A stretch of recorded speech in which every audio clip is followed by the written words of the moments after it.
c'è un decreto legge che dice che non è obbligatorio il Green Pass nelle manifestazioni all'aperto.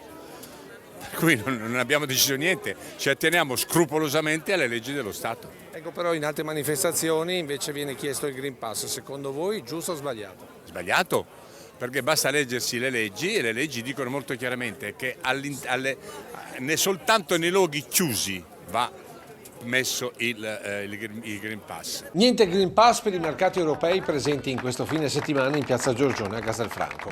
Una manifestazione nel segno delle riprese dopo 2 anni di fermo forzato dal Covid. Qualcuno purtroppo non ha avuto la forza di ripartire in questi 2 anni. Non ti nego che diversi miei ambulanti qua hanno dovuto, per sopravvivere, vendere i furgoni, vendere le attrezzature. Questa è la situazione degli ambulanti, piccole realtà che ora, pur con tante difficoltà, tornano a respirare sull'onda dei segnali positivi dell'economia veneta. Qui abbiamo portato 110 stand, da una trentina di regioni italiane e la maggior parte europee. Il segnale è buono, devo dire che l'economia del Veneto sta andando molto bene, noi cresciamo di 1,2% in più rispetto alla media italiana e devo dire che ancora una volta, dai dati che abbiamo noi, ancora una volta questa percentuale così robusta di crescita e il fatto che siamo la regione con il più alto tasso di occupazione d'Italia è dato però dalle famose PMI, piccole,